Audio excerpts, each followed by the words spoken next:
I have arranged to read for you guys. Isn't it awesome?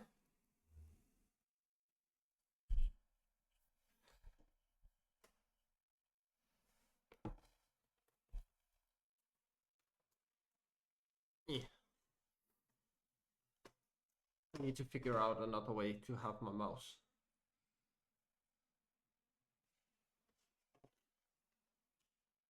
Because this is not working.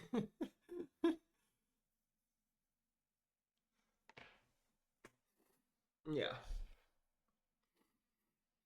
I'll find another way.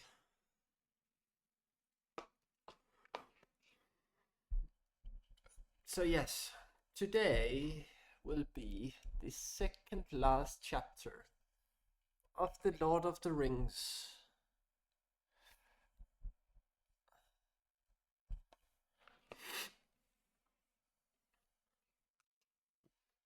Today's chapter we are going back to the Shire to do God knows what, except eating, drinking, smoking. But yeah, who knows?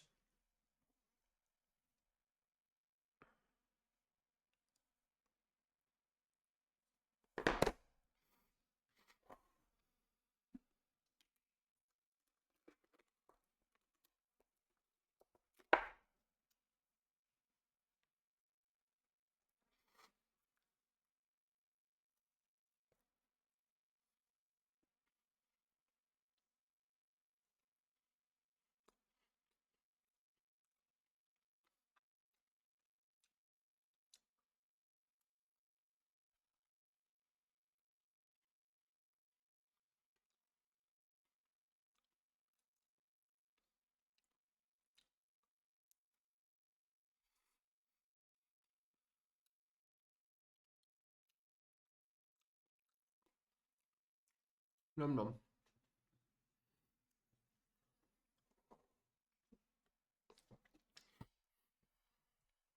And hello from the bun bun.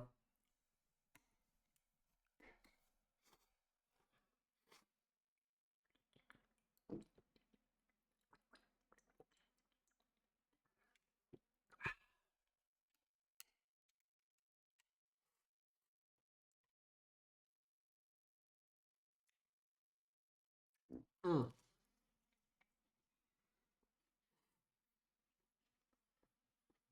Mm. Yeah, I'm just numbing on good things right now. Oh no.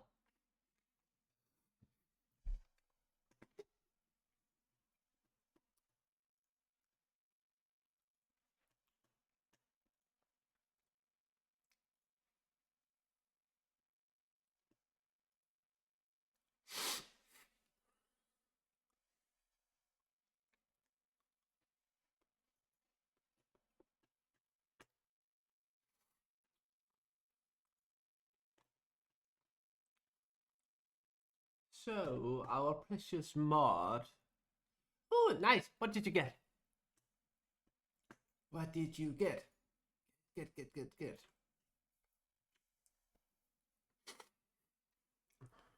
Because I have water and tea. And then I have my strawberry wafer rolls. Look, they are pink. And they have strawberry cream inside.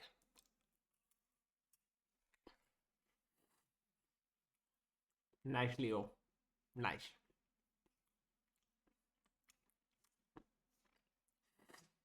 Well, we can't be fans of everything. I like tea. I really dislike coffee. Mm.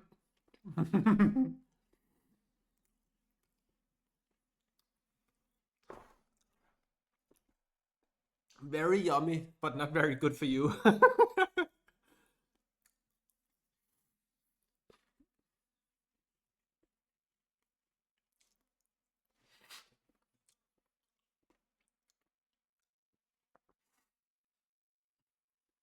Well, yeah, Sunday treat, yes.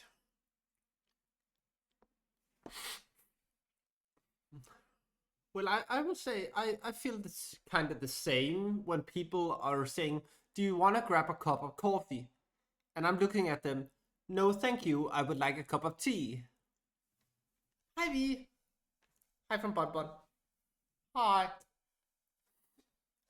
Because in Denmark, coffee is a much bigger thing than tea is, and people only think that, oh, we need to order tea for these events, or no, sorry, we need to order coffee for these events, and then they always forget tea, which is kind of sucky.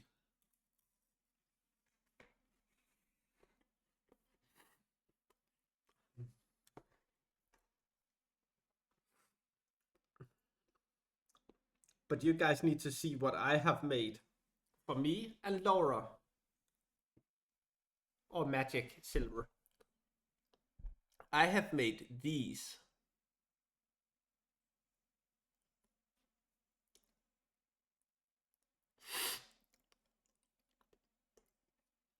It is cards for our suitcases.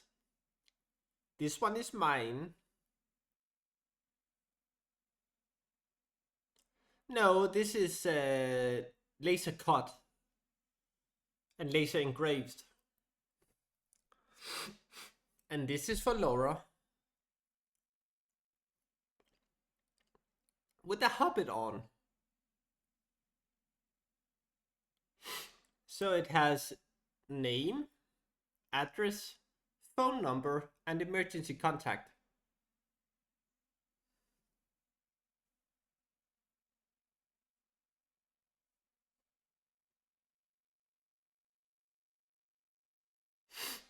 Yeah, go sleep, V. Go sleep. And this is what I have sewn. A thigh bag with a bunny sling.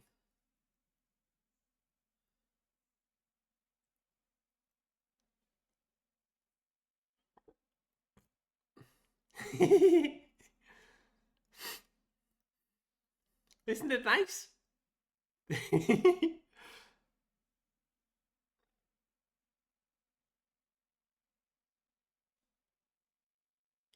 Thank you.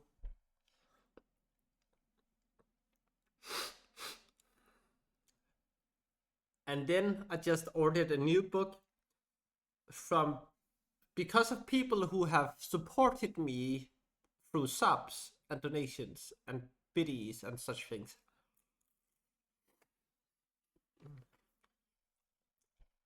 That made me be able to buy this.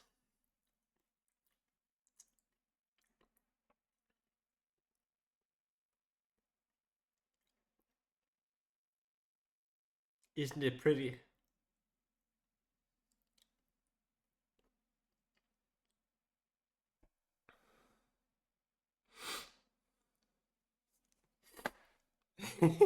So now I have Lord of the Rings, The Silmarillion, and The Hobbit in illustrated author versions. Oh yeah.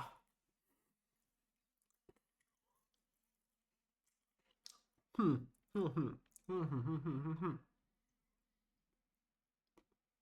Let's have a little bunny dance. Do do do do do do do do do. Bunny dance, bunny dance.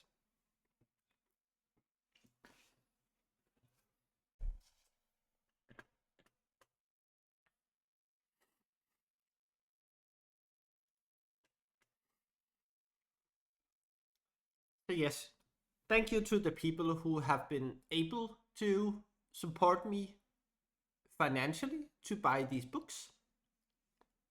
I appreciate it very much.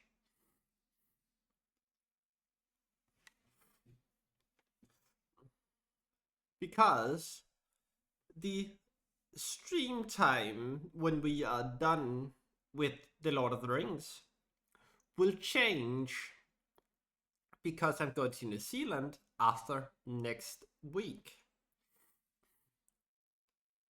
So the stream time will be changed to 10 a.m. GMT2. Yeah, so close. Yeah. I agree. I like so much, so many things. But yes, 10 a.m. GMT +2. That will be the stream time from June until start mid-August. No, I am going to New Zealand in 11 days. And no, my home is not alone. There's someone staying here while I'm gone.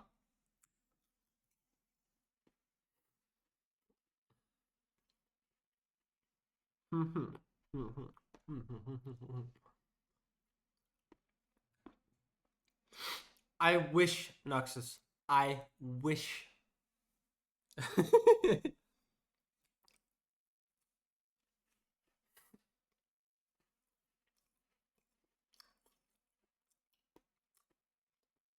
That would have been so nice. But no.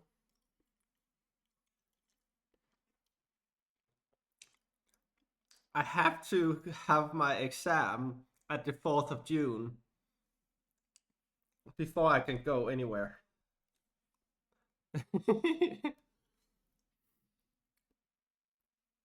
So yes.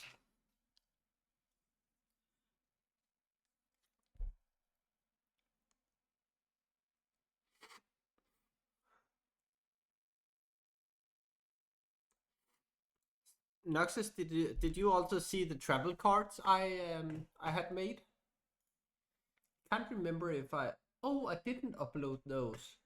Did I do that in Stina's? Yeah, I did that in Stina's.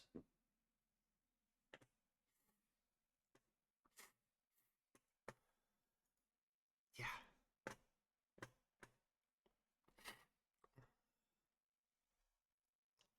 Those ones were really nice. I like them.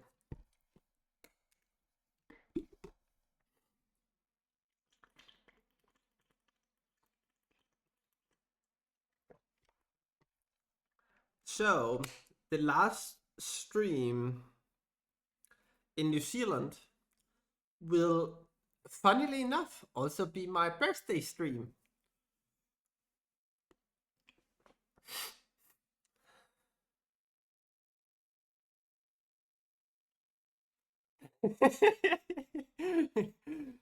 Yeah.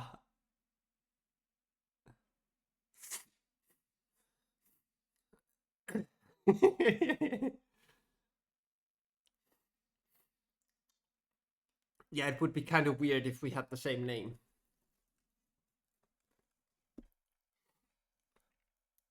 But yeah, I had to plug out my name, phone number, and address, and my girlfriend's phone number and address.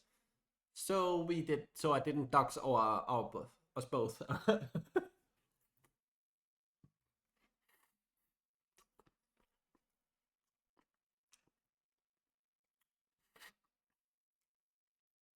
Well, Noxus, the only thing we have in common is the first three letters.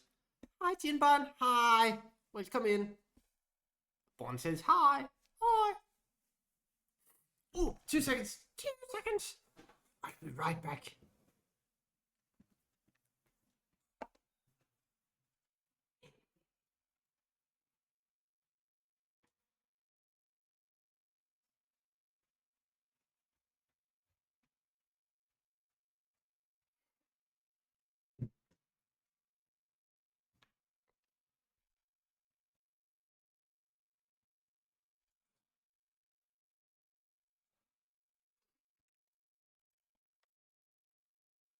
So, we have a new friend. Snuffy! Hi! Hi! Hi!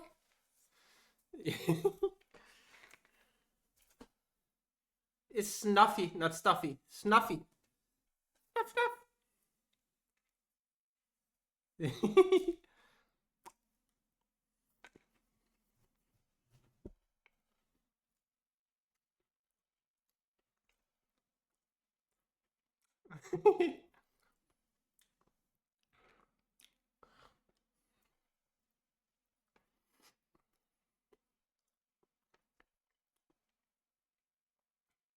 It is the Dutch Bonbon Snuffy.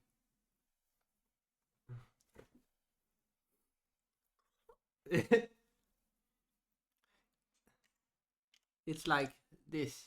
Mm, mm, mm, mm, mm, mm. Why did I have caps lock on there? Like this. Snuffy.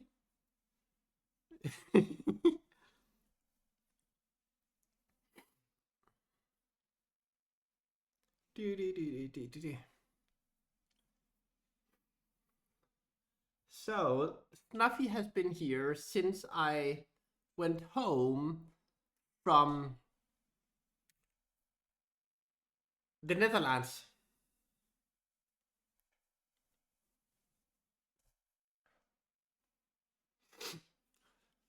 And Snuffy was a gift from Jin's son. A very thoughtful gift, in my opinion.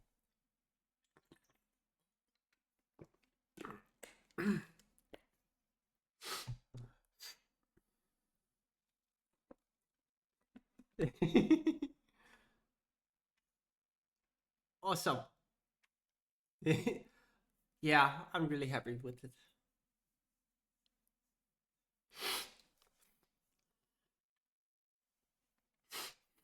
It has Snuffy has been sitting with Anki Bonbon for a few weeks now.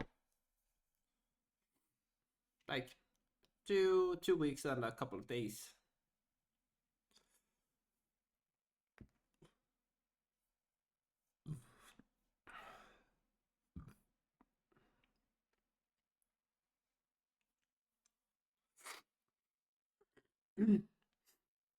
No, Anki Bonbon is actually really nice. Anki Bonbon is Anki towards not friends.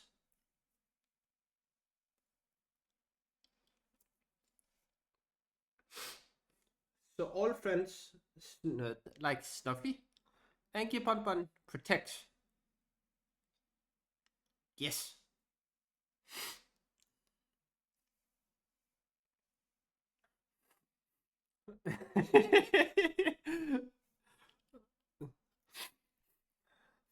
Yeah.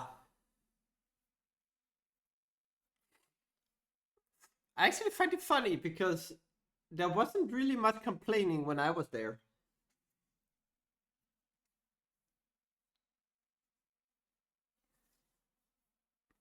But of course, I was only there for 2 days, 2.5 days, or something like that.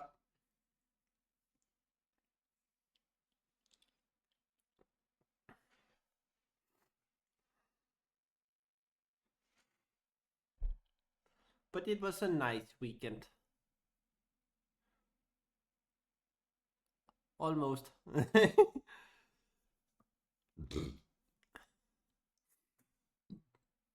I came around Friday 10 a.m. So Saturday 10 a.m., Sunday 10 a.m., and then half.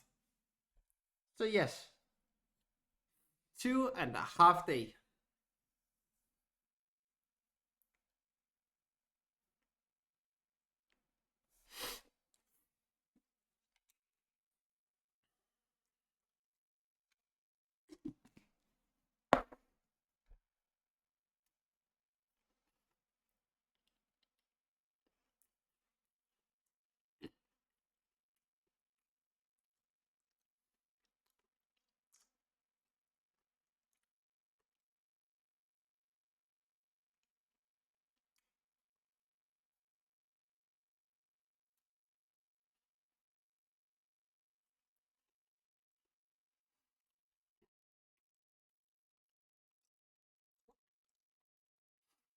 But let's start. Ah, thank you, Jen.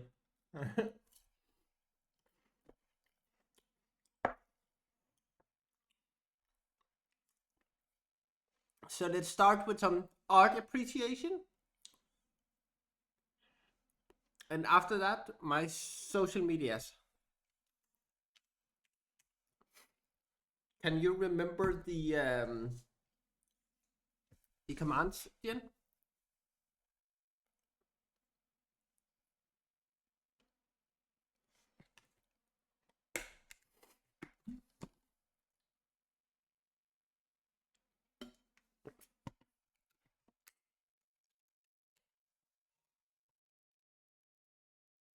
Ooh, I didn't know that. That was a command.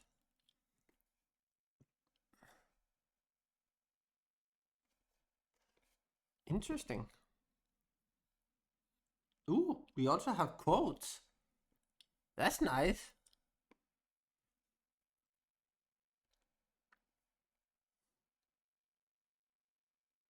Yeah, what the hell do I know?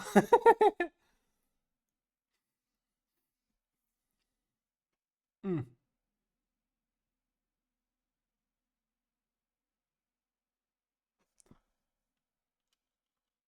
One I haven't seen used that much is this one.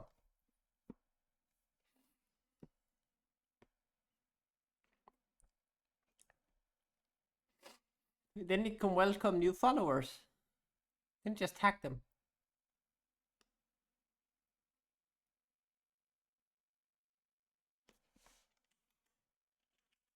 So this one is for appreciation.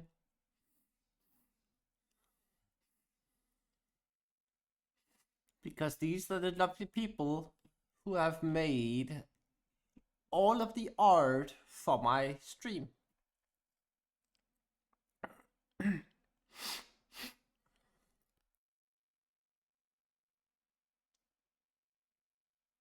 Yes. Exactly. Isn't it nice? I need to do that with my social media as well. But at the moment, we only use. I think it's this one. Yes. At the moment, we only use that one.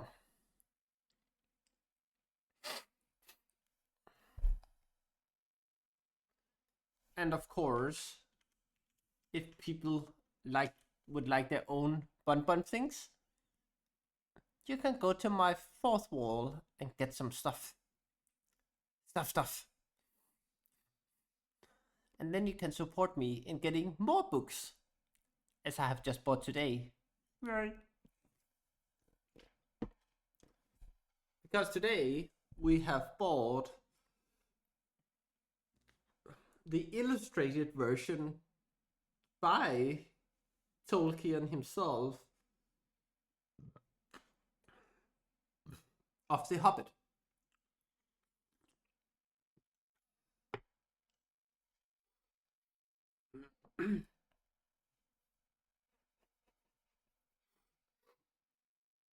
So yes, that is the appreciation we are gonna do today. But isn't it nice with the four messages, Jen?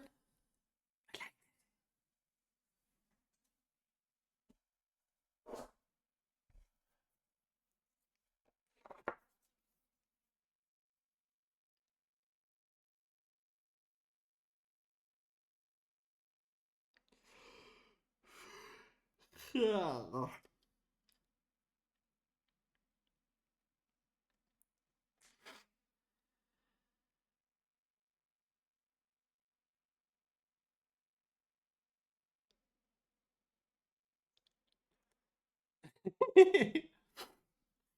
Well, it shows that everyone is equally special.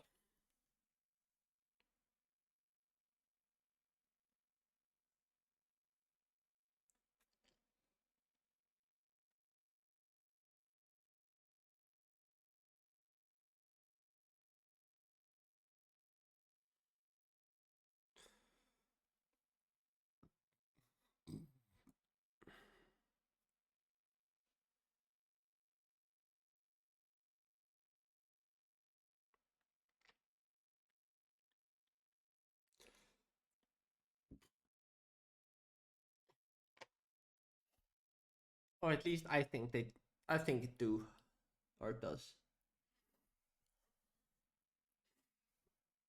So yes. But today, the second last chapter of the Lord of the Rings.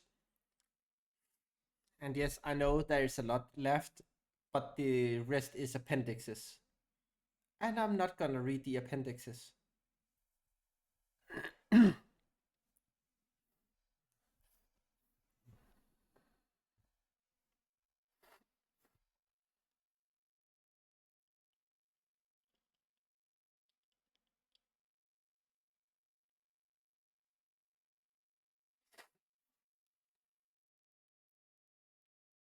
Yes, let's start. Chapter 8, The Scouring of the Shire.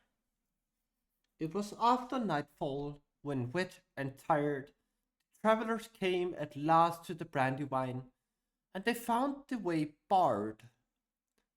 At either end of the bridge there was a great spiked gate, and on the further side of the river they could see that some new houses had been built, 2 stories, with narrow, straight-sided windows, bare and dimly lit, all very gloomy and unshire-like. They hammered on the outer gate and called, but there was at first no answer.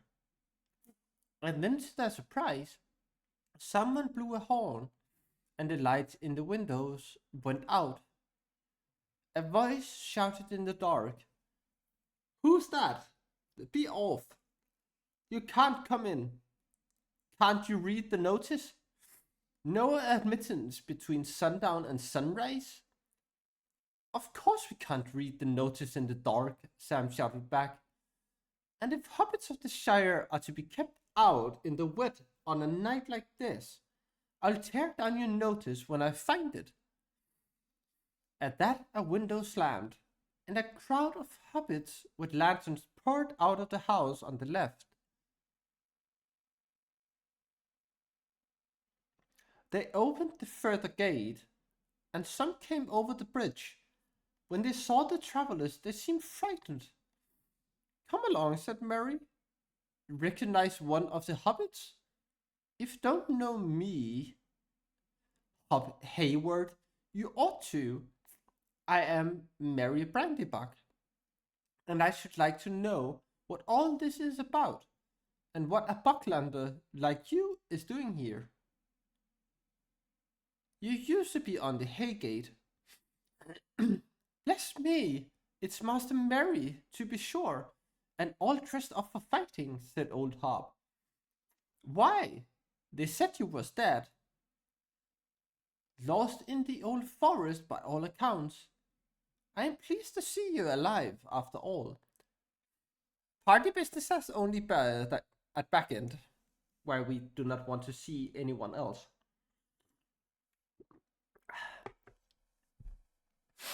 "Then stop gaping at me through the bars and open the gate," said Merry. "I'm sorry, Master Merry, but we have orders." "Whose orders?" "The chief's up at back end." "Chief? Chief? Do you mean Mr. Lothos?" said Frodo. "I suppose so, Mr. Backend. But you have to to say just the chief nowadays." "Do you indeed?" said Frodo. "Well, I am glad he has dropped the Backends at any rate, but it is evidently high time that the family dealt with him and put him in his place."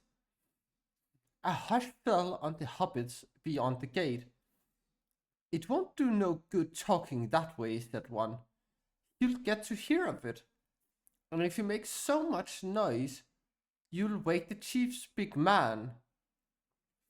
"We shall wake him up in a way that will surprise him," said Merry. "If you mean that your precious chief has been hiring ruffians out of the wild, then we have not come back too soon." He sprang from his pony, and seeing the notice in the light of the lanterns, he tore it down and threw it over the gate. The hobbits backed away and made no move to open it. "Come on, Pippin," said Merry. 2 is enough. Merry and Pippin climbed the gate, and the hobbits fled. Another horn sounded. Out of the bigger house on the right, a large, heavy figure appeared against a light in the doorway. What's all this? He snarled as he came forward. Gate breaking. You clear out, or I'll break your filthy little necks. Then he stopped, for he had caught the gleam of swords.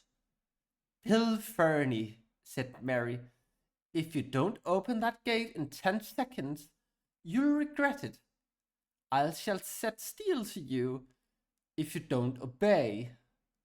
And when you have opened the gates, you will go through them and never return. You are a ruffian and a highway robber. Bill Fernie flinched and shuffled to the gate, unlocked it. Give me the key, said Mary, but the ruffian flung it at his head and then darted out into the darkness.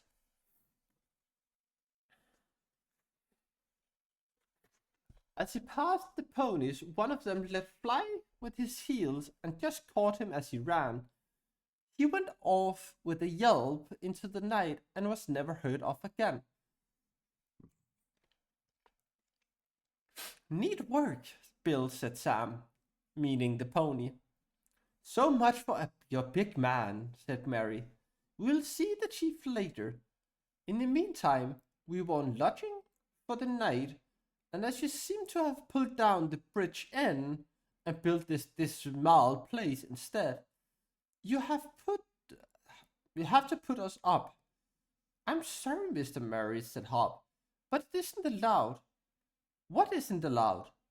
Taking in folk offhand, like, and eating extra food and all that, said Hop. I got a legend, welcome in.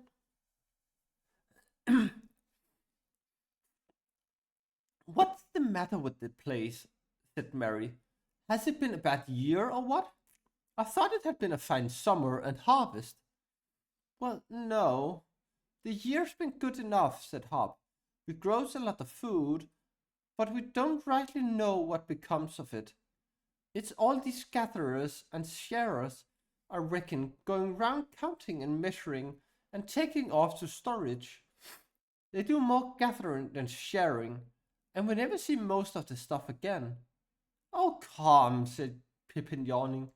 This is all too tiresome for me tonight. We got food in our bags. Just give us a room to lie down in. It'll be better than many places I've seen.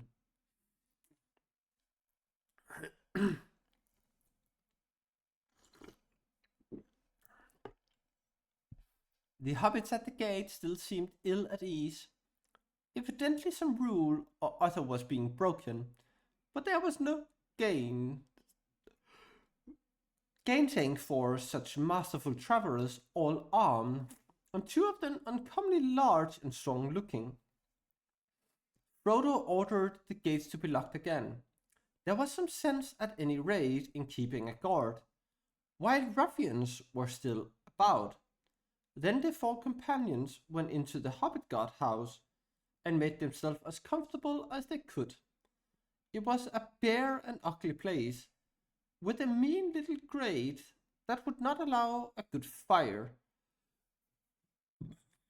In the upper rooms were little rows of hard beds, and on every wall there was a notice and a list of rules. Pippin tore them down.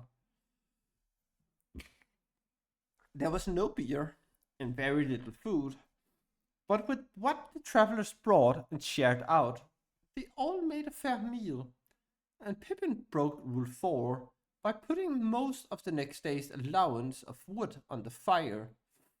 Well now, what about smoke?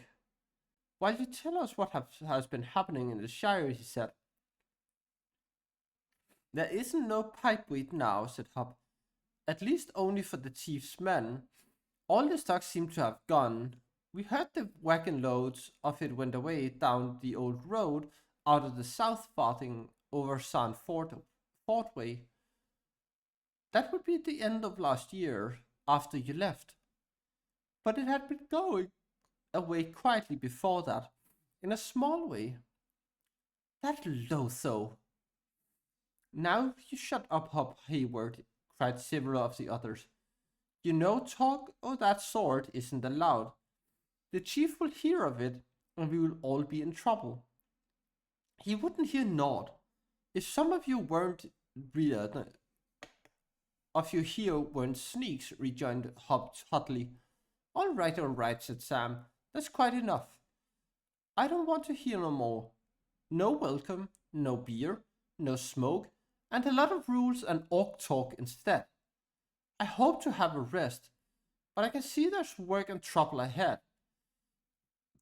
Let's sleep and forget it till morning. The new chief evidently had means of getting news. It was a good 40 miles from the bridge to Backend, but someone made the journey in a hurry, so Frodo and his friends soon discovered. They had not made any definitive plans, but had vaguely thought of going down to Crickhollow together first and resting there for a bit. But now seeing what things were like, they decided to go straight to Hobbiton. So the next day, they set out along the road and jogged along steadily. The wind had dropped by the sky, but the sky was grey. The land looked rather sad and forlorn, but it was after all the 1st of November and the faggot of autumn. Still there seemed an unusual amount of burning going on, and smoke rose from many points round about. A great cloud of it was going up far away in the direction of Woody End. As evening fell, they were drawing near to Throckmorton, a village right on the road, about 22 miles from the bridge. There they meant to stay the night. The floating log at Throckmorton was a good inn, but as they came to the east end of the village, they met a barrier with a large board saying no road, and behind it stood a large band of sheriffs with staves in their hands and feathers in their caps, looking both important and rather scared. What's all this? Said Frodo, feeling inclined to laugh. This is what it is, Mr. Baggins, said the leader of the sheriffs, a two-feather hobbit. You are arrested for gate breaking and tearing up of rules and assaulting gatekeepers and trespassing and sleeping in shire buildings without leave and bribing guards with food. And what else? Said Frodo. That'll do to go on with, said the sheriff leader. I can add some more if you'd like, said Sam, calling your chief names, wishing to punch his pimply face, and thinking you sheriffs look a lot like tomfools. There now, mister, that will do it. It's the chief orders that you are to come along to quiet. We are going to take you to Bywater and hand you over to the chief's man. And when he deals with your case, you can have your say. But if you don't want to stay in the lockholes any longer than you need, I would cut the say short if I was you. To the discomfiture of the sheriffs, Frodo and his companions all roared with laughter. Don't be absurd, said Frodo. I'm going where I please, and in my own time. I happen to be going to Backend on business, but if you insist on going too, well, that's your affair. Very well, Mr. Backend, said the leader, pushing the barrier aside. But don't forget, I've arrested you. Cute. I won't, said Frodo. Never, but may I forgive you. Now I am not going any further today, so if you kindly escort me to the floating log, I'll be obliged. I can't do that, Mr. Baggins. The inn's closed. There's a sheriff's house at the far end of the village. I'll take you there. All right, said Frodo. Go on, and we will follow. Sam had been looking the sheriffs up and down, and spotted one that he knew. Hey, come here, Robin Smallbarrow, he called. I want a word with you. With a sheepish glance at his leader, who looked wrathful but did not dare to interfere, Sheriff Smallborough fell back and walked beside Sam, who got down off his pony. Look here, Cockgruppin, said Sam. You are Hobbiton bred, and ought to have more sense. Coming and waylaying Mr. Frodo and all. And what's all this about the inn being closed? They're all closed, said Robin. This chief doesn't hold with beer. Leastway, that is how it started. But now I reckon it's his men that has it all. And he doesn't hold with folk moving about. So if they will or they must, then they has to go to the sheriff's house and explain their business. You ought to be ashamed of yourself having anything to do with such nonsense, said Sam. You used to like the inside of an inn better than the outside yourself. You were always popping in on duty or off. And so I would be still, Sam, if I could. But don't be hard on me. What can I do? You know how I went for a sheriff 7 years ago, before any of this began. Gave me a chance of walking round the country and seeing folk and hearing the news and knowing where the good beer was. But now it's different. But you can give it up. Stop sheriffing. If it has stopped being a respectable job, said Sam. We are not allowed to, said Robin. If I hear not allowed much oftener, said Sam, I'm going to get angry. Can't say as I'd be sorry to see it, said Sam, lowering his voice. If we all got angry together, something might be done. But it's these men, Sam. The chief's men. He sends them round everywhere, and if any of us small folk stand up for our rights, they'll drag him off to the lockholes. They took old Floor Dumpling, old Will Whitfoot, the mayor first. And they have taken a lot more. Lately it's been getting worse. Often they beat them now. Then why do you do their work for them, said Sam angrily. Who sent you to Throckmorton? No one did. We stay here in the big sheriff's house. We are the first east-farthing troop now. There's hundreds of sheriffs all told, and they want more. With all these new rules, most of them are in it against their will, but not all. Even the Shire, there are some as like-minded to other folks' business and talking big. And there's worse than that. There's a few as do spy work for the chief and his men. Ah, so that's how you had news of us, is it? That's right. We aren't allowed to send by it now, but they use the old quick post service and keep special runners at different points. One came in from Whitford last night with a secret message, and another took it on from here. And a message came back this afternoon saying you was to be arrested and taken to Bywater, not directly to the lockholes. The chief wants to see you at once, evidently. He won't be so eager when Mr. Frodo has finished with him, said Sam. The sheriff's house at Throckmorton was as bad as the bridge house. It had only one story, but it had all the same narrow windows, and it was built of ugly pale bricks, badly laid. Inside it was damp and cheerless, and supper was served on a long bare table that had not been scrubbed for weeks.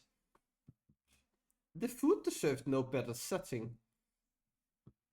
The travelers were glad to leave the place. It was about 18 miles to Bywater, and they set off at 10 o'clock in the morning. They would have started earlier, only the delay so plainly annoyed the sheriff leader. The west wind had shifted northward, and it was turning colder, but the rain was gone. Thank you, Leo.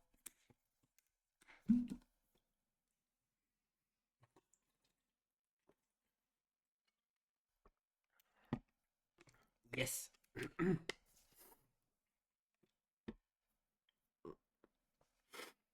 It was rather a comic cavalcade that left the village, though the few folk that came out to stare at the get-up of the travelers did not seem quite sure whether laughing was allowed. A dozen sheriffs had been told off to escort the prisoners, but Merry made them march in front, while Frodo and his friend rode behind.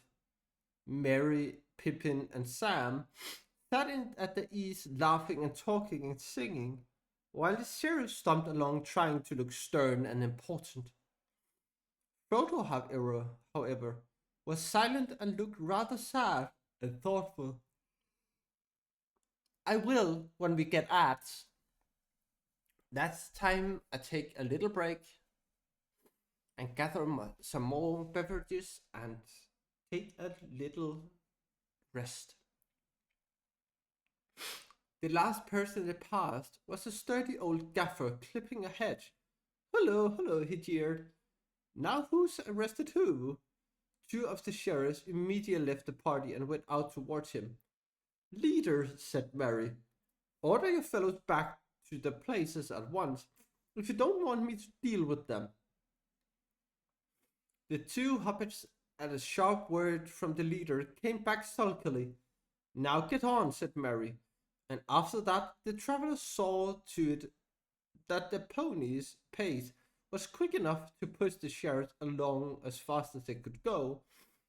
The sun came out, and in spite of the chilly wind, they were soon puffing and sweating. At the 3 farthing stone, they gave it up. They had done nearly 14 miles with only one rest at noon. It was now 3 o'clock. They were hungry and very footsore, and they could not stand the pace. Well, come along in your own time, said Mary. We're going on. And now we are taking a break. Yes, because we have ads in 5 seconds. So see ya after the ads.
And we are back again to read more fantasy.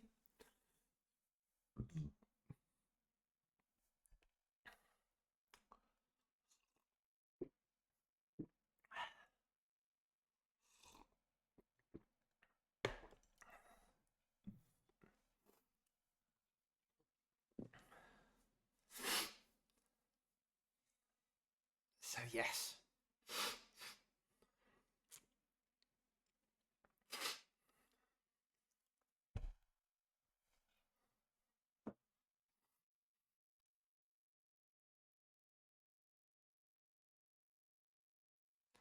So now we continue.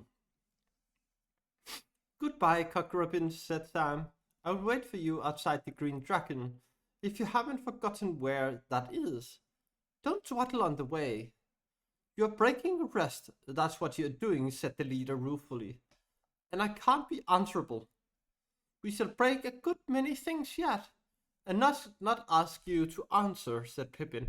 Good luck to you. The travellers trotted on, and as the sun began to sink towards the Wine Downs, far away on the western horizon, they came to Bywater by its wide pool, and there they had their first really painful shock. This was Frodo and Sam's own country, and they found out now that they cared about it more than any other place in the world. Many of the houses that they had known were missing. Some seemed to have been burned down. The pleasant row of old hobbit holes in the bank on the north side of the pool were deserted, and the little gardens that used to run down right to the water's edge, were rank with weeds. Worse, there was a whole line of the ugly new houses all along poolside, where the Hobbiton Road ran close to the bank. An avenue of trees had stood there. They were all gone. And looking with dismay up the road towards Backend, they saw a tall chimney of brick in the distance. It was pouring out black smoke into the evening air. Sam was beside himself. I'm going right on, Mr. Frodo, he cried. I'm going to see what's up. I want to find my gaffer. We ought to find out first what we're in for, Sam, said Merry. I guess the chief will have a gang of ruffians handy. We had better find someone who will tell us how things are round here. But in the village of Bywater, all the houses and holes were shut, and no one greeted them. They wondered at this, but they soon discovered the reason of it. When they reached the Green Dragon, the last house on the Hobbiton side, now lifeless and with broken windows, they were disturbed to see half a dozen large ill-favored men lounging against the inn wall. They were squint-eyed and sallow-faced, like that friend of Bill Ferny at Bree, said Sam. Like many that I saw at Isengard, muttered Merry. The ruffians had clubs in their hands and horns by their belts, but they had no other weapons, as far as could be seen. As the travellers rode up, they left the wall and walked into the road, blocking the way. Where do you think you are going? Said one, the largest and most evil-looking of the crew. There's no road for you any further. And where are those precious sheriffs? Coming along nicely, said Merry. A little footsore, perhaps. We promised to wait for them here. Garn, what did I say? Said the ruffian to his mates. I told Sharky it was no good trusting those little fools. Some of our chaps ought to have been sent. And what difference would that have made, pray? Said Merry. We are not used to footpads in this country, but we know how to deal with them. Footpads, said the man. So that's your tone, is it? Change it, or we will change it for you. You little folk are getting too uppish. Don't you trust too much in the boss's kind heart. Sharky's come now, and he'll do what Sharky do, or Sharky says. And what may that be? Said Frodo quietly. I love thrill. Come in. Have a nice look.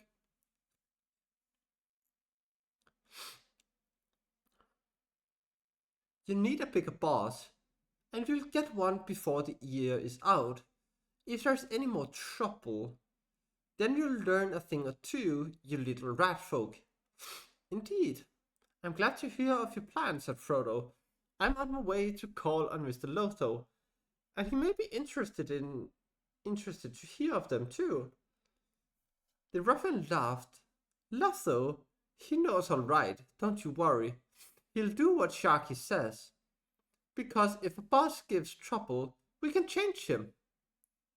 See, and if little folks try to push in where they are not wanted, we can put them out of mischief. See? Yes, I see, said Frodo. For one thing, I see that you are behind the times and the news here. Much has happened since you left the south.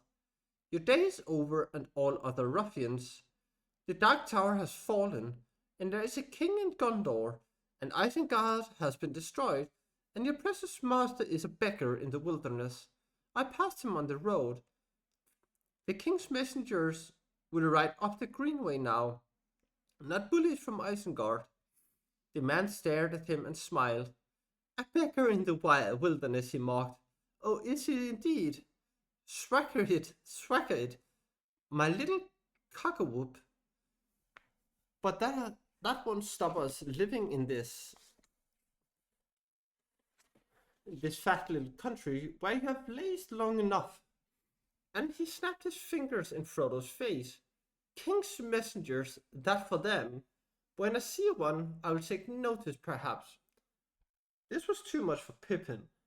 His thoughts went back to the field of Cormallen, and here was a squint-eyed rascal calling the ring-bearer little cockawhoop. He cast back his cloak, flashed out his sword, and the silver and sable of Gondor gleamed on him as he rode forward. I am a messenger of the king, he said.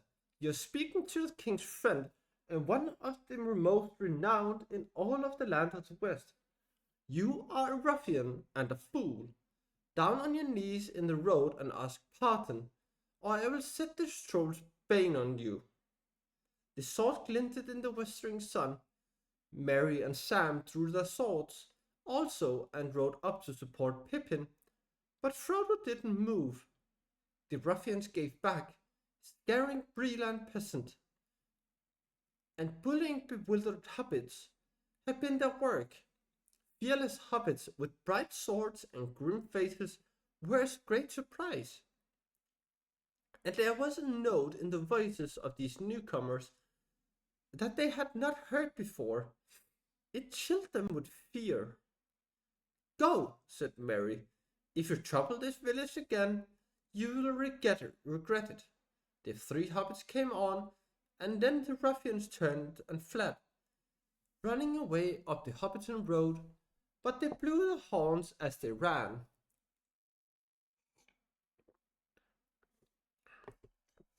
Well, we have come back none too soon, said Merry. Not a day too soon, perhaps too late. At any rate to save Lotho, said Frodo. Miserable fool, but I'm sorry for him. Save Lotho? What do you mean? said Pippin. Destroy him, I would say. I don't think you quite understand things, Pippin, said Frodo.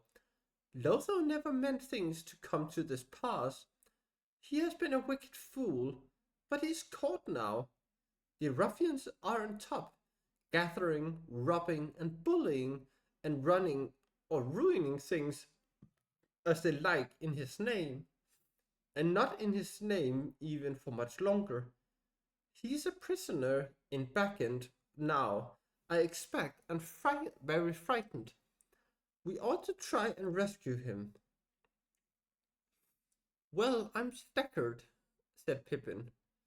Of all the ends to our journey, That is the very last I should have thought of. To have to fight half-orcs and ruffians in the Shire itself. To rescue Lothar Pimple. Fight, said Frodo. Well, I suppose it may come to that, but remember there is to be no slaying of hobbits, not even if they have gone over to the other side. Really gone over, I mean, not just obeying ruffians' orders because they are frightened. No hobbit has ever killed another on purpose in the Shire, and it is not to begin now. And nobody is to be killed at all if it can be helped. Keep your tempers and hold your hand the last possible moments. But if there are many of these ruffians, said Mary, it'll certainly mean fighting. You won't rescue Lothar or the Shire just by being shocked and sad, my dear Frodo. No, said Pippin. It won't be so easy scaring them a second time.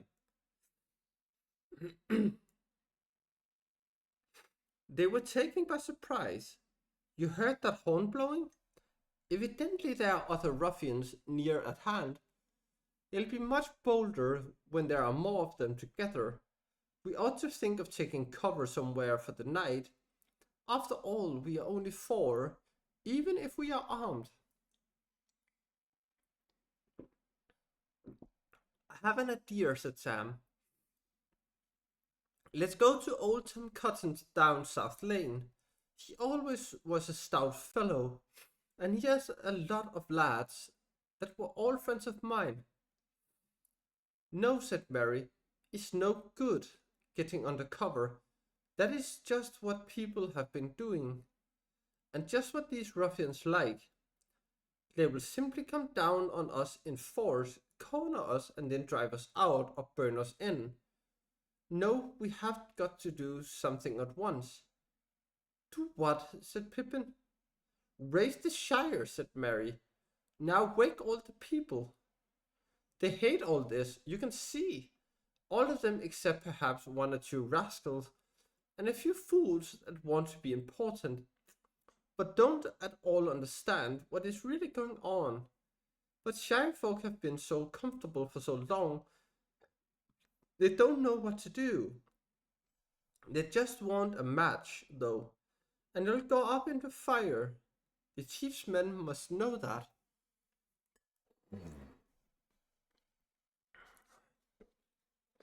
Hello, Crow. Welcome in.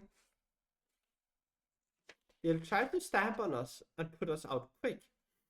We've got only a very short time. Sammy can make a dash for Cotton's farm if you like. He's the chief person around here and the sturdiest. Come on.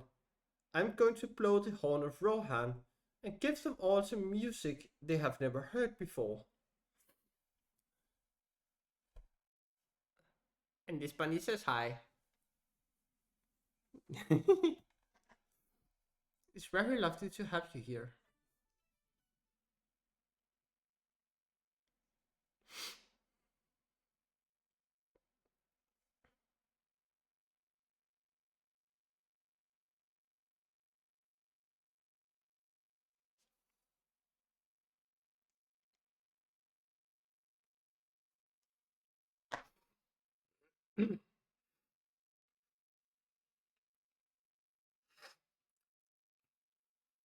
They rode back to the middle of the village. There Sam turned aside and galloped off the lane that led south to Cotton's. He had not gone far when he heard a sudden clear horn call go up ringing into the sky. Far over hill and field it echoed, and so compelling was that call that Sam himself almost turned and dashed back. His pony reared and neighed. On, lad, on, he cried. We'll go back soon. Then he heard Mary change the note, and up went the horn cry of Buckland, shaking the air. Awake, awake, fear fire foes, awake, fire foes, awake. Thank you for the hydrate.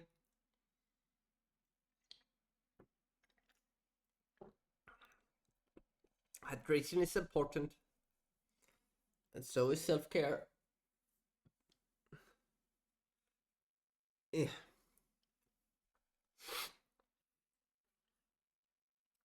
Behind him, Sam heard a hubbub of voices and a great din and slamming of doors.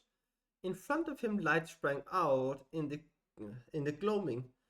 Dogs barked, feet came running. Before he got to the lane's end, there was Farmer Cotton with three of his lads, young Tom, Jolly, and Nick, hurrying towards him. They had axes in their hands and barred the way. Nay, it's not one of them ruffians, Sam heard the farmer say. It's a hobbit by size of it, and all dressed up queer. Hey, he cried, who are you? And what's all this to do? It's Sam Gamgee, I've come back. Father Cotton came up close and stared him in the twilight. Well, he explained, the voice is right, and your face is no worse than it was, Sam. But I should have passed you in the street in that gear. You've been in foreign parts, seemingly. We feared you were dead. That I ain't, said Sam, nor Mr. Frodo. He's here and friends. And that's the to-do. They're racing the Shire. We are going to clear out these ruffians, and their chief too. We're starting now. Good, good, cried Farmer Cotton. So it's begun at last. I've been itching for trouble all this year, but folks wouldn't help, and I've had the wife and Rosie to think of. These ruffians don't stick at nothing. But come on now, lads. Bywater is up. We must be in it. What about Mrs. Cotton and Rosie, said Sam. It isn't safe yet for them to be left all alone. My Nips is with them, but you could go and help him if you have a mind, said Father Cotton with a grin. Then he and his sons ran off towards the village. Sam hurried to the house. By the large round door at the top of the steps, from the wide yard stood Mrs. Cotton and Rosie, and Nips in front of them, grasping a hay fork. It's me, shouted Sam, and he trotted up. Sam Gamgee, so don't try prodding me, Nips. Anyway, I've a mail shirt on me. He jumped down from his pony and went up the steps. They stared at him in silence. Good evening, Mrs. Cotton, he said. Hello, Rosie. Hello, Sam, said Rosie. Where have you been? They said you were dead, but I've expected you since the spring. You haven't hurried, have you? Perhaps not, said Sam, abashed. But I'm hurrying now. We are setting about the ruffians, and I've got to get back to Mr. Frodo. But I thought I'd have a look and see how Mrs. Cotton was keeping, and you, Rosie. We are keeping nicely, thank you, said Mrs. Cotton, or should be, if it weren't for these thieving ruffians. Well, be off with you, said Rosie. If you've been looking after Mr. Frodo all this while, what do you want to leave him for, as soon as things look dangerous? This was too much for Sam. It needed a week's answer or none. He turned away and mounted his pony, but as he started off, Rosie ran down the steps. I think you look fine, Sam, she said. Go on now. But take care of yourself and come straight back as soon as you have settled the ruffians. When Sam got back, he found the whole village roused. Already apart from many younger lads, more than 100 sturdy hobbits were assembled with axes and heavy hammers, and long knives, and stout staves, and a few had hunting bows. More were still coming in from outlying lands. Some of the village folk had lit a large fire, just to enliven things, and also because it was one of the things forbidden by the chief. It burned bright as night came on. Others, at Mary's orders, were setting up barriers across the road at the end of the village. When the sheriff came up to the lower one, they were dumbfounded, but as soon as they saw how things were, most of them took off the feathers and joined in revolt. The others slunk away. Sam found Frodo and his friends by the fire talking to old Tom Cotton, while an admiring crowd of Baywater folk stood round and stared. Well, what's the next move? Said Farmer Cotton.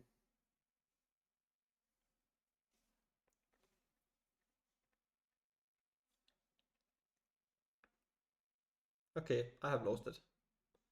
There. I can't say, said Frodo, until I know more. How many of these ruffians are there? That's hard to tell, said Cotton. They moves about and comes up and goes.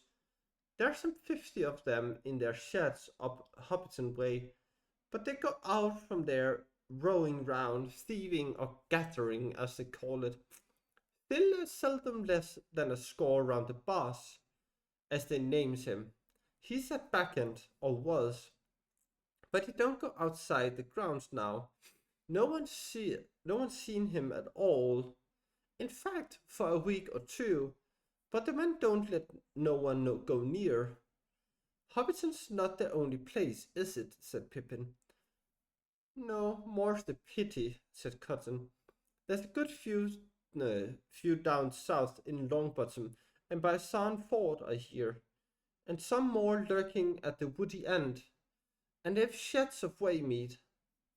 And then there's the lockholes, as they call them, the old storage tunnels at Michel Delving, that they've made into prisons for those as stand up to them. Still, I reckon there's not about 300 of them in the Shire all told, and maybe less.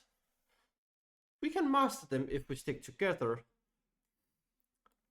Have they got any weapons? Asked Mary. Whips, knives, and clubs. Enough for the dirty work. That's all they've showed so far, said Cotton. But I dare say they've got other gear if it comes to fighting.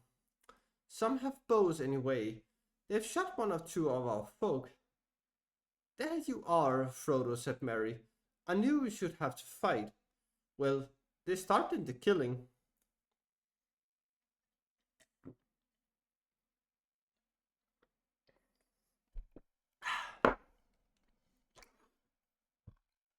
Not exactly, said Cotton. These were not shooting. Tooks started that. You see, your dad, Mr. Peregrine, he's never had no truck with this LOTR, not from the beginning. Said that if anyone was going to play the chief at this time of day, it would be the right Thane of the Shire and no upstart. And when LOTR sent his men, they got no change out of him. Tooks are lucky they've got those dirt holes in the Green Hills, the great smiles and all, and the ruffians can't come at them. And they won't let the ruffians come on their land. If they do, Tooks hunt them. Tooks shot 3 for prowling and robbing, and that the ruffians turn nastier, and they keep a pretty close watch on Tookland. No one gets in nor out of its way.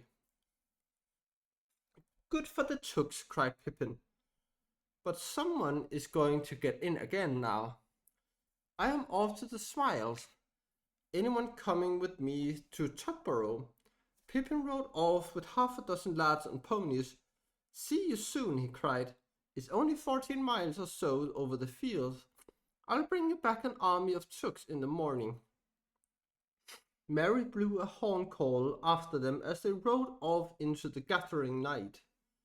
The people cheered. All the same, said Frodo, to all those who stood near, I wish for no killing, not even of the ruffians, unless it must be done to prevent them from hurting hobbits. All right, said Mary, but we shall be having a visit from the Hobbiton gang any time now, I think. They won't come just to talk things over. We'll try to deal with them neatly, but we must be prepared for the worst. Now, I got a plan. Very good, said Frodo. You make the arrangements. Just then some hobbits whom had been sent out towards Hobbiton came running in. They are coming, they said, a score or more. But two have gone off west across the country to Waymate, it'll be, said Cotton, to fetch more of the gang. Well, it's 15 miles each way. We don't need trouble about them just yet. Mary hurried off to give orders. Farmer Cotton cleared the street, sending everyone indoors except the older hobbits who had weapons of some sort. They had not long to wait. Soon they could hear loud voices, and then the tramping of heavy feet. Presently, a whole squad of ruffians came down the road. They saw the barrier and laughed. They did not imagine that there was anything in this little land that could stand up to 20 of their kind together. The hobbits opened the barrier and stood aside. Thank you, the men jeered. Now run home to bed before you are whipped. Then they marched along the street, shouting, Put those lights out, get indoor and stay there, or we'll take 50 of you to the lockhold for a year. Get in, the boss is losing his temper. No one paid any heed to the orders, but as the ruffians passed, they closed in quietly behind and followed them. When the men reached the fire, there was Farmer Cotton standing all alone, warming his hands. Who are you, and what do you think you're doing? Said the ruffian leader. Farmer Cotton looked at him slowly. I was just going to ask you that, he said. This isn't your country, and you're not wanted. Well, you're wanted anyhow, said the leader. We want you. Take him, lads. Lock hold for him, and give him something to keep him quiet. The men took one step forward and stopped short. There rose a roar of voices all around them, and suddenly they were aware that Farmer Cotton was not alone. They were surrounded. In the dark, on the edge of the firelight, stood a ring of hobbits that had crept up out of the shadows. There was nearly 200 of them, all holding some weapons. Merry stepped forward.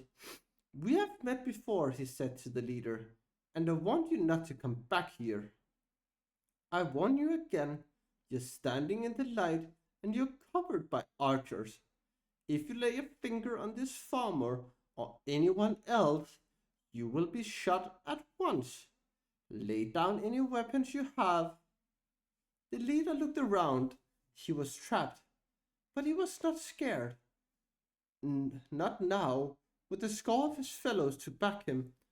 He knew too little of hobbits to understand his peril. Foolishly, he decided to fight. It would be easy to break out. At him, lads, he cried. Let him have it. With a long knife in his left hand and a club in the other, he made a rush at the ring, trying to burst out back towards Hobbiton. He aimed a savage blow at Merry, who stood in his way. He fell dead with 4 arrows in him. That was enough for the others. They gave in. Their weapons were taken from them, and they were roped together and marched off to an empty hut that they had built themselves. And there they were tied hand and foot and locked up under guard. The dead leader was dragged off and buried. Seems almost too easy after all, don't it? Said Cotton.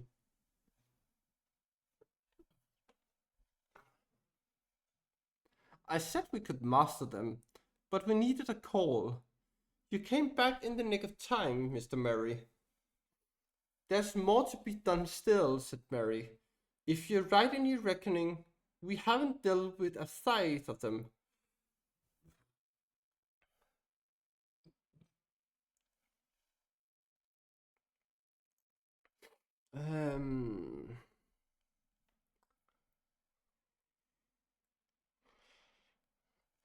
But it's dark now. I think the next stroke must wait until morning. Then we must call on the chief. Why not now, said Sam. It's not much more than 6 o'clock, and I want to see my gaffer. Do you know what's come of him, Mr. Cotton? He's not too well and not too bad, Sam, said the farmer. They dug up Backshot Row, and that was a sad blow to him. He's one of the new houses that the chief's men used to build while they still did any work other than burning and thieving, not above a mile from the end of Bywater. But he comes around to me when he gets a chance, and I see he's better fed than some of the poor bodies. All against the rules, of course. I've had him with me, but that wasn't allowed. Thank you indeed, Mr. Cotton, and I'll never forget it, said Sam. But I want to see him. That boss and that Sharky, as they spoke of, they might do a mischief up there before the morning. All right, said Sam, said Cotton. Choose a ladder too, and go fetch him to my house. You'll not have need to go near the old Hobson village over water. My jolly have here will show you.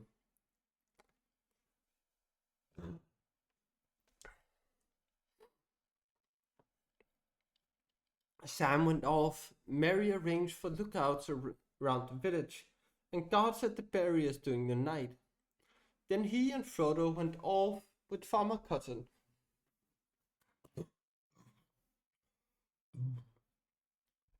They sat with the family in the warm kitchen, and the Cottons asked a few polite questions about their travels, but hardly listened to any to the answers. They were far more concerned with the events in the Shire. It all began with Pimple, as we call him, said Farmer Cotton. And it began as soon as you'd gone off, Mr. Frodo. He'd funny ideas, had Pimple. Seems he wanted to own everything himself, and then order folk about. It soon came out that he already did own a sight more than was good for him, and he was always grabbing more. Though where he got the money was a mystery. Mills and malt houses and inns and farms and leaf plantations. He already bought Sandyman's Hill mill before he came to Backen, seemingly.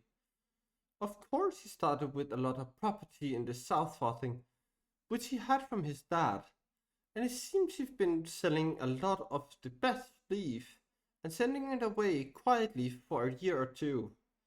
But at the end of last year he began sending away loads of stuff, not only leaf. Things began to get short, and winter coming on too. Folk got angry, but he had his answer. A lot of men, ruffians mostly, came with great wagons, some to carry off the goods south away, and others to stay, and more came. And before we knew where we were, they were planted here, and they're all over the Shire, were felling trees and digging and building themselves sheds and houses just as they liked. At first, goods and damage was paid for by Pimple, but soon they began lording it around and taking what they wanted. Then there was a bit of trouble, but not enough. Old Will the mayor set off for Backen to protest, but he never got there. Ruffians laid hands on him and took him and locked him up in a hole in Michel Delving's, and there he is now. And after that, it would be soon after New Year. There wasn't no more mayor, and Pimple called himself Chief Sheriff, or just Chief, and he did as he liked. And if anyone got uppish, as they called it, they followed Will. So things went from bad to worse. There wasn't no smoke left, save for the men, and the chief didn't hold with beer, save for his men, and closed all the inns, and everything except rules got shorter and shorter, unless one could hide a bit of one's own when the ruffians went round gathering stuff up for fair distribution. Which meant they got it and we didn't, except for the leavings which you could have at the shearer's house, if you could stomach them. All very bad, But since Sharky came, it's been plain ruination.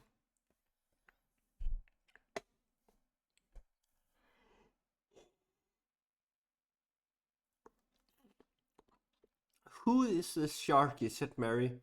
I heard one of the ruffians speak of him. The biggest ruffian of the lot, seemingly, answered Cotton.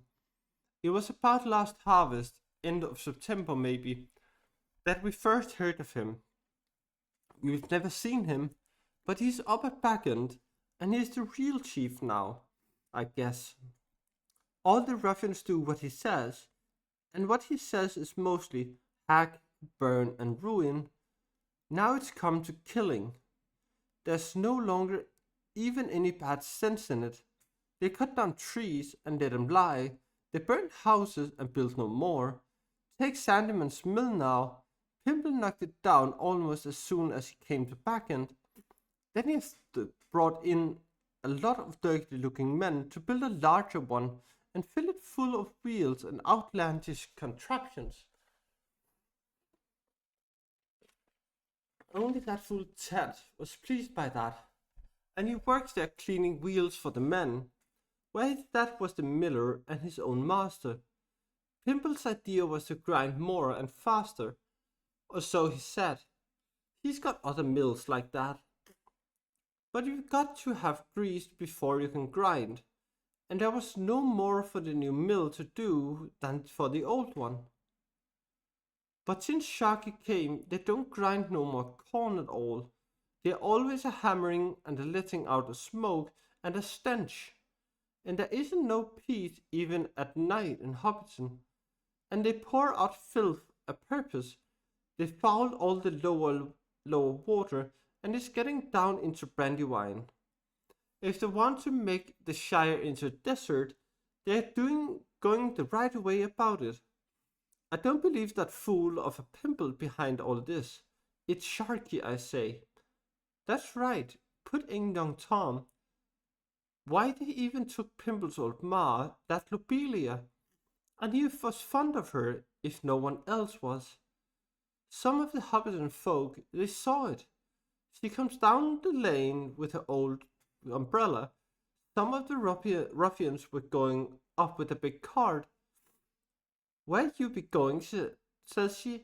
To Backens, says they. What for, she says. To put up some sheds for Sharky, they said. Who said you could, she says. Sharky, says they.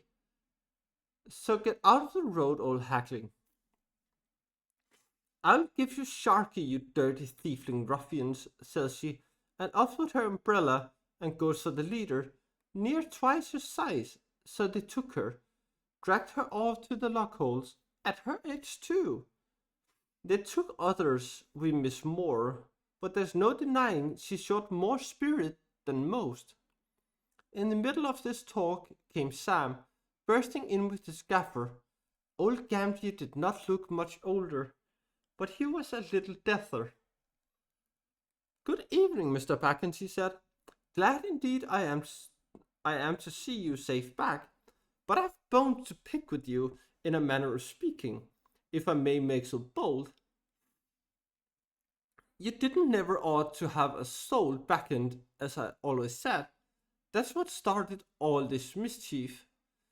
And while you've been trespassing in foreign parts, chasing black men up mountains, from what my Sam says, though what for he don't make clear, they have been and dug up Baxter Row and ruined my taters.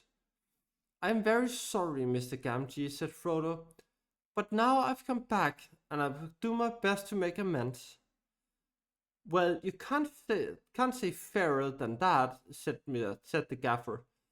Mr. Frodo Backens is a real gentle hobbit. I always have said. Whatever you may think of some others of the name, begging your pardon, and I hope my Sam's behaved himself and given satisfaction. Perfect satisfaction, Mr. Gamgee, said Frodo. Indeed, if you will believe it, he's now one of the most famous people in all the lands. and they are making songs about him, about his deeds from here to the sea and beyond the great river. Sam blushed, but he looked gratefully at Frodo, for Rose's eyes were shining, and she was smiling at him. It takes a lot of believing, said the gaffer, though I can see he's been mixing in strange company. What's come of his waistcoat? I don't hold with wearing ironmongery. Whether it wears well or no, Farmer Cotton's household and all his guests were up early early next morning. Nothing had been heard in the night, but more trouble would certainly come before the day was old. Seems as if none of the ruffians were left up at Backend, said Cotton, but the gang from Waymead would be along any time now. Yeah, it's almost my bedtime. I usually go to bed at like 10 minutes. Yeah.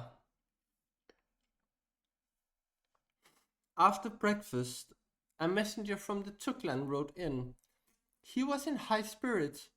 The Thane has raised all of our country, he said, and the news is going like fire always. The ruffians that were watching our land have fled off south. Those that escaped alive, the Thane has gone after them to hold off the big gang down that way, but he sent Mr. Peregrine back with all the other folk he can spare. The next news was less good. Mary, who had been out all night, came riding in about 10 o'clock. There's a big band about 4 miles away, he said. They are coming along the road from Waymead, but a good many stray ruffians have joined up with them. There must be close on 100 of them, and they are fire-raising as they come. Curse them. This lot won't stay to talk. I'll kill if they can, said Farmer Cotton. If Tooks don't come sooner, we'd best get behind cover and shoot without arguing. There's got to be some fighting before this is settled, Mr. Frodo. The Tooks did come sooner. Before long they marched in 100 strong from Tuckbury and the Green Hills, with Pippin at the head. Merry now had enough sturdy hobbitry to deal with the ruffians. Scouts reported that they were keeping close together. They knew that the countryside had risen against them, and plainly meant to deal with the rebellion ruthlessly at its center in Bywater. But however grim they might be, they seemed to have no leader among them who understood warfare. They came on without any precautions. Merry laid his plans quickly. The ruffians came tramping along the east road, and without halting, turned up the Bywater road, which ran for some way, sloping up between high banks and low hedges on top, round a bend about a furlong from the main road, and they met a stout barrier of old farm carts upturned. That halted them. At the same moment they became aware that the hedges on both sides, just above their heads, were all lined with hobbits. Behind them other hobbits now pushed out some old wagons that they had hidden in a field, and so blocked the way back. A voice spoke to them from above. Well, you have walked into a trap, said Merry. Your fellows from Hobbiton did the same, and one is dead and the rest are prisoners. Lay down your weapons, then go back 20 paces and sit down. Any who try to break out will be shot. But the ruffians could not now be cowed so easily. A few of them obeyed, but were immediately set on by their fellows. A score or more broke back and charged the wagons. Sticks was shot, but the remainder burst out, killing 2 hobbits and then scattering across country in the direction of Woody End. 2 more fell as they ran. Merry blew a loud horn call. and there were answering calls from a distance. They won't get far, said Pippin. All that country is alive with our hunters now. Behind the trapped men in the lane, still about fourscore tried to climb the barrier and the banks, and the hobbits were obliged to shoot as many of them, or hew them with axes. But many of the strongest and most desperate got out on the west side and attacked their enemies fiercely. Being now more bent on killing than escaping, several hobbits fell, and the rest were wavering when Merry and Pippin, who were on the east side, came across and charged the ruffians. Merry himself slew the leader, and Great Squinted Eye brewed like a huge orc.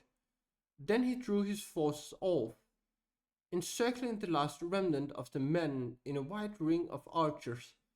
At last all was over. Nearly 70 of the ruffians lay dead on the field, and a dozen were prisoners. 19 hobbits were killed, and some 30 were wounded. The dead ruffians were laden on wagons and hauled off to an old sandpit nearby, and there buried in a battle pit, as it was afterwards called. The fallen hobbits were laid together in a grave on the hillside, where later a great stone was set up with a garden about it. So ended the Battle of Bywater, 1419, the last battle fought in the Shire, and the only battle since the Greenfields, 1147. Away up in the North Farthing. In consequence, though, it happily cost very few lives. It has chapters to itself in the Red Book, and the names of all those who took part were made into a roll and learned by heart of Shire historians. The very considerable rise in the fame and fortune of the cotton dates from this time, but at the top of the roll, in all accounts, stand the names of Captains Meriadoc and Peregrine.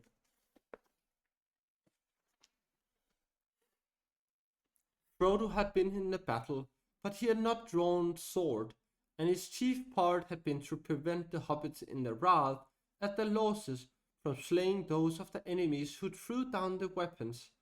When the fighting was over, and later labors were ordered, Merry, Pippin, and Sam joined him, and they rode back with the Cottons. They ate a late midday meal, and Frodo said with a sigh, "Well, I suppose it is time now that we dealt with the chief." "Yes, indeed, the sooner the better," said Merry. "And don't be too gentle. He's responsible for bringing in those ruffians and for all the evil they have done." Farmer Cotton collected an escort of some 24 sturdy hobbits, for it's only a guess that there is no ruffians left at Backend, he said. "We don't know." Then they set out on foot. Frodo, Sam, Merry, and Pippin led the way. It was one of the saddest hours in their lives. The great chimney rose up before them, and as they drew near the old village across the water, through rows of new mean houses along each side of the road, they saw the new mill in all its frowning and dirty ugliness. A great brick building straddling the stream, which is fouled with a steaming and stinking outflow. All along the Bywater road, every tree had been felled. As they crossed the bridge and looked up the hill, they gasped. Even Sam's vision in the mirror had not prepared him for what they saw. The old grange on the west side had been knocked down, and its place taken by rows of tarred shed. All the chestnuts were gone, the banks and hedgerows were broken, great wagons were standing in disorder in a field beaten bare of grass. Bagshot Row was a yawning sand and gravel quarry. Back and up beyond could not be seen for a clutter of large huts.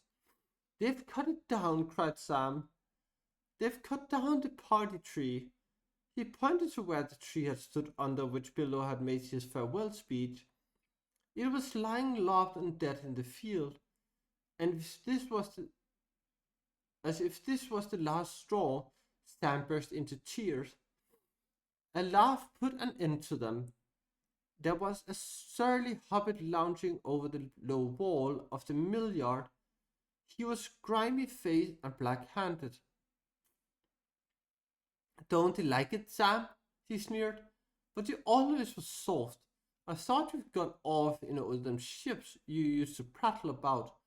Sailing, sailing. What do you want to come back for? We've work to do in the Shire now. So I see, said Sam. No time for washing, but time for wall propping. But see here, Master Sandyman. I've a score to pay in this village, and don't you make it longer with your jeering, or you'll foot a bill too big for your purse. Ted Sandyman spat over the wall. Garn, he said, you can't touch me. I'm a friend of the boss, but he'll touch you all right if you have any more of your mouth. Don't waste any more words on the fool, Sam, said Frodo. I hope there are not many more hobbits that have become like this. It would be a worse trouble than all the damage the men have done. You are dirty and insolent, Sandyman, said Merry, and also very much out of your reckoning. We are just going up the hill to remove your precious boss. We have dealt with his men. Ted gaped. For a moment his first caught sight of the escort that at a sign from Merry now marched over the bridge. Dashing back into the mill, he ran out with a horn and blew it loudly. Save your breath, laughed Merry. I've a better. Then lifting up his silver horn, he winded it, and his clear call rang over the hill, and out of the holes and shed and shabby houses of Hobbiton the hobbits answered, and came pouring out, and with cheers and loud cries, they followed the company up the road to Backend. At the top of the lane, the party halted, and Frodo and his friends went on, and they came at last to the once beloved place. The garden was full of huts and sheds, some so near to the old westward windows that they cut off all their light. There were piles of refuse everywhere. The door was scarred. The bell chain was dangling loose, and the bell would not ring. Knocking brought no answer. At length they pushed, and the door yielded. They went in. The place stank, and was full of filth and disorder. It did not appear to have been used for some time. Where is that miserable Lotho hiding? Said Merry. They had searched every room and found no living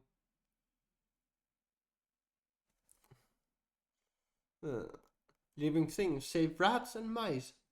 Shall we turn on the others to search the sheds? This is worse than Mordor, said Sam.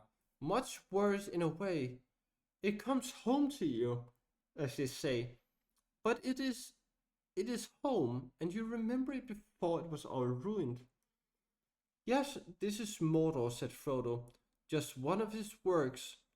Saruman was doing its works all the time, even when he thought he was working for himself. And the same Good with Lord, those it's a that raid. Saruman tricked like Bunnies, Lothar. take your Oh, posts.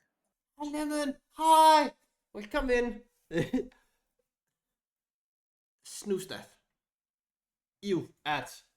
Not when we get a raid. You. Yes, welcome in, raiders. I hope you had a great stream, Lemon.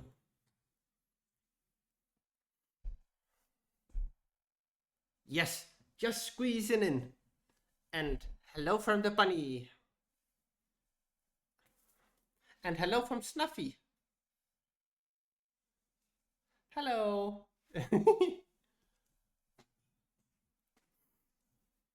Thank you for the shout out to Lemon. I hope you had a great stream, Lemon. What were we doing today? I know tomorrow is Miniature Monday. That I know, but I do not know what Sunday is. Yes, go follow Strange Lemon Art. Lemon is a nice person who makes a lot of different art, and it's very amazing art as well.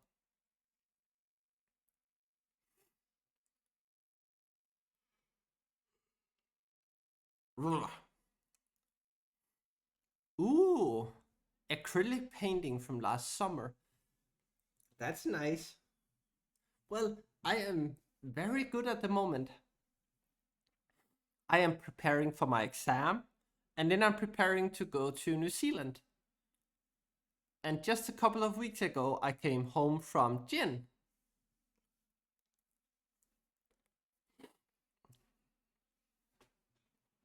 So yes, it has been a nice time for me.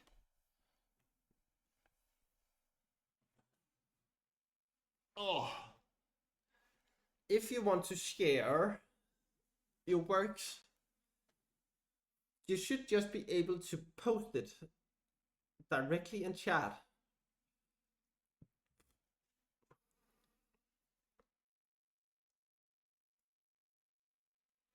That's fine. I think we have like 5 pages left, but we are having a break here in a very short time. You just came in by the time we were about to have a break.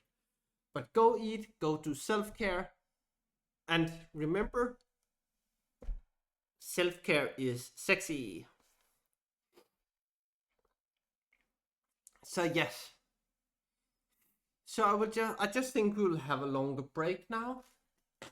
So I will see you all after the ads. And we will read the last of these chapter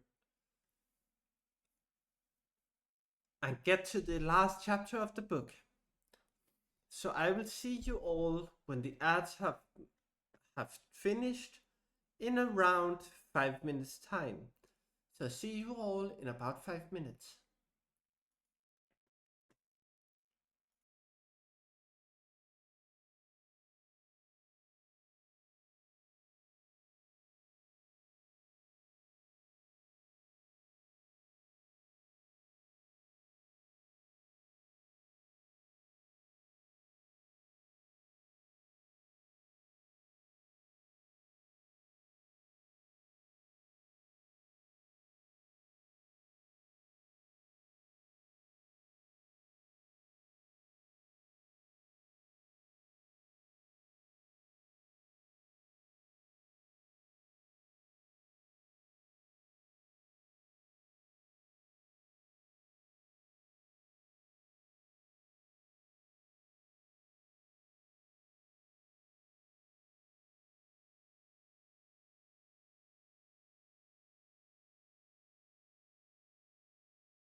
Back again.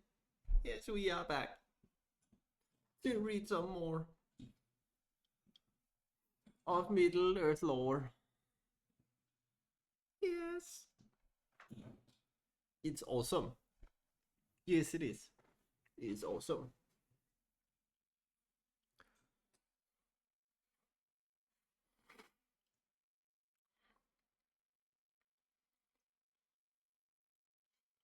But yes, you're coming here. Um,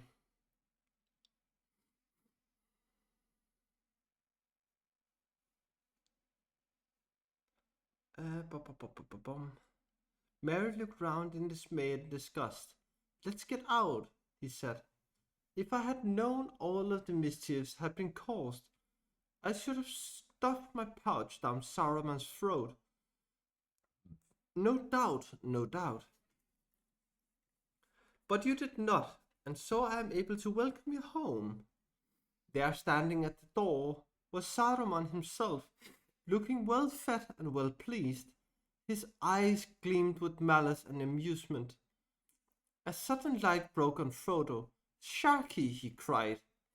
Saruman laughed. So you have heard the name? Have you?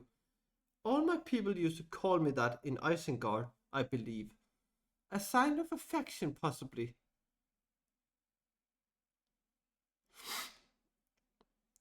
But evidently you did not expect to see me here.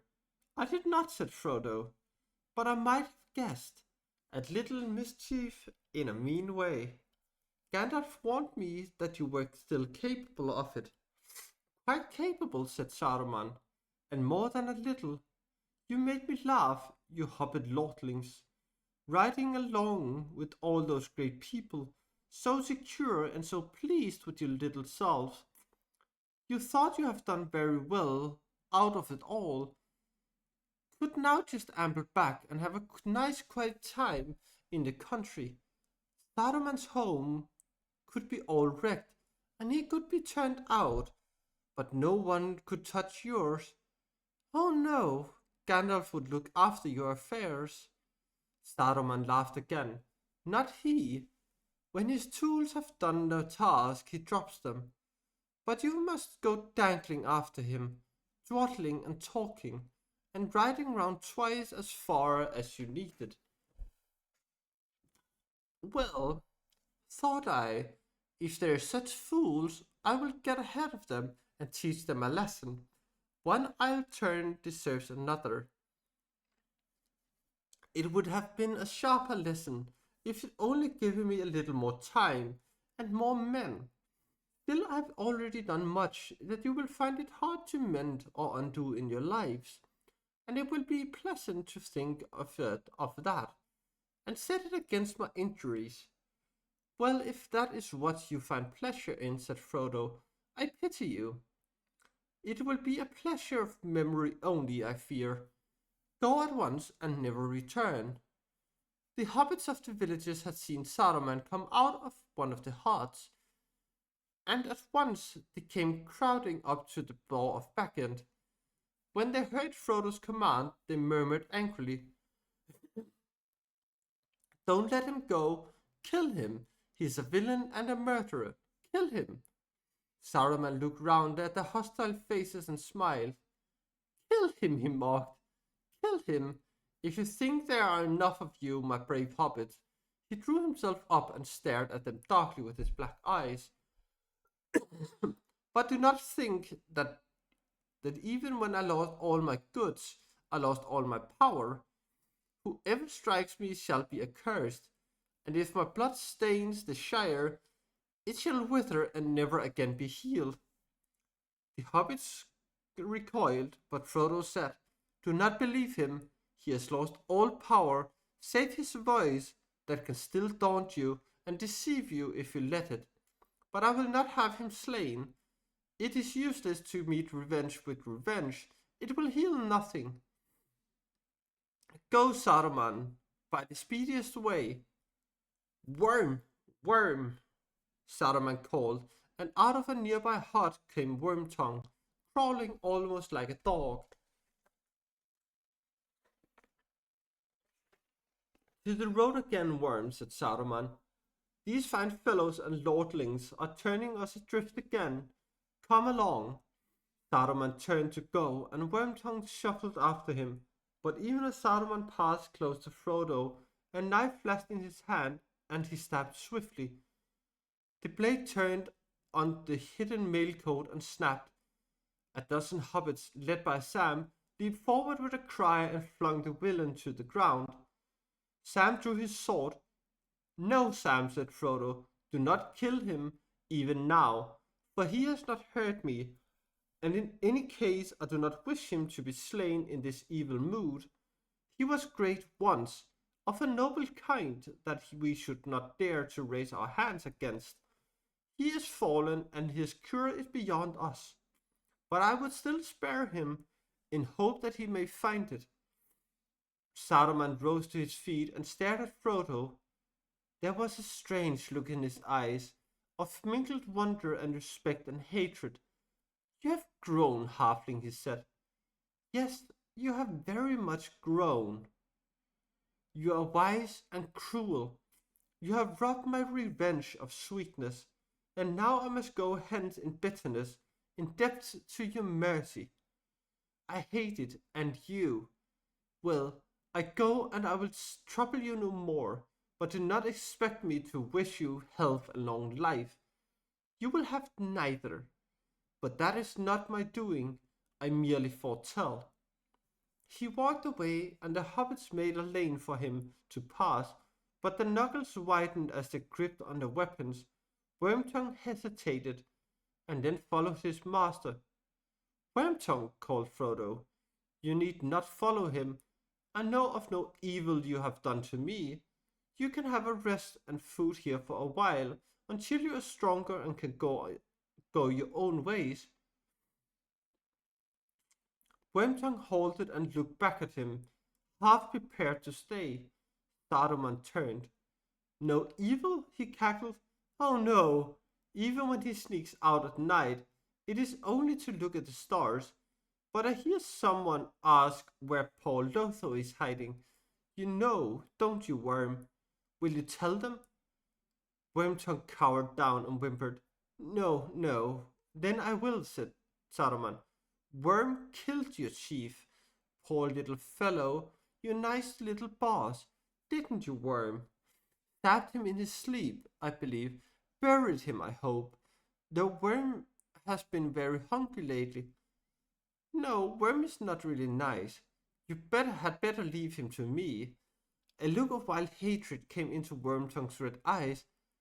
"You told me to. You made me do it," he hissed. Saruman laughed. "You do what Shaki says, always, don't you, Worm?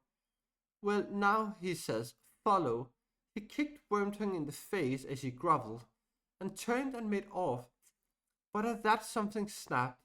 Suddenly Wormtongue rose up, drawing a hidden knife, and then with a snarl like a dog he sprang on Saruman's back, jerked off his head back, cut his throat, and with a yell ran off down the lane.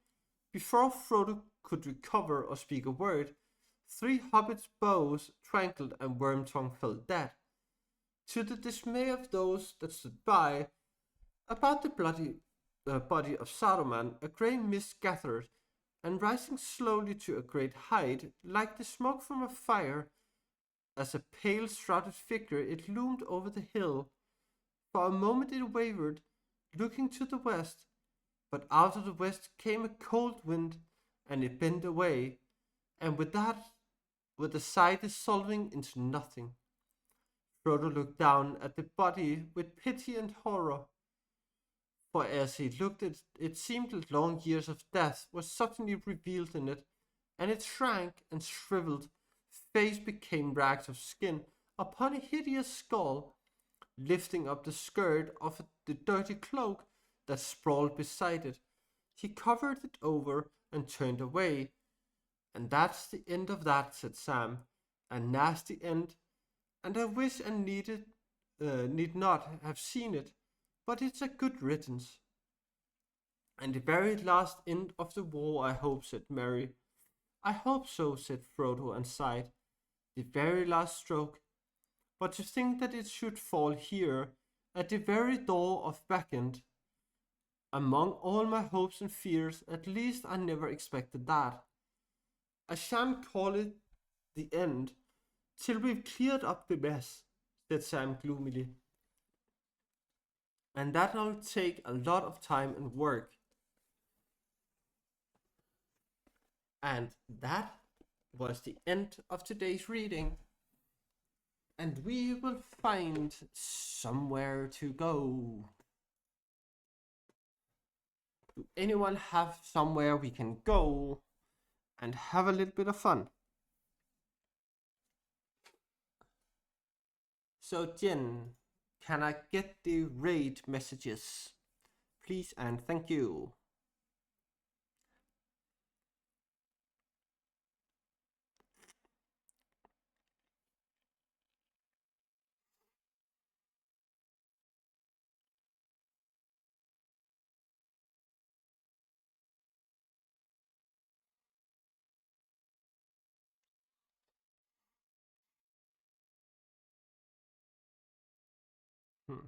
I think we have a place. It was the question. Yes, Jen, it was 100% the question. So we are gonna raid now to a person I have followed for quite some time. He is doing Beat Saber and has more or less just started, so that's nice.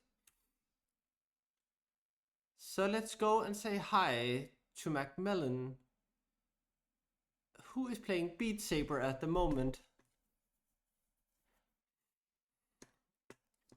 So please grab your raid messages and we will go there and say hi.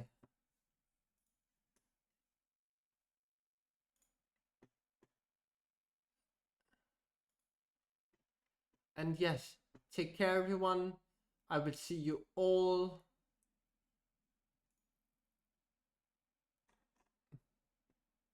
Where's this person?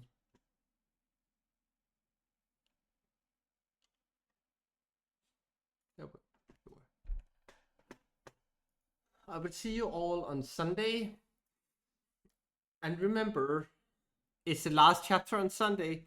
After that, the stream will be at 10 a.m. in the same time zone as now. So it will be 9 hours before this stream. But that is when we hit the second Sunday of June. But I will see you all, and I hope for you all to have a lovely week. So bye bye.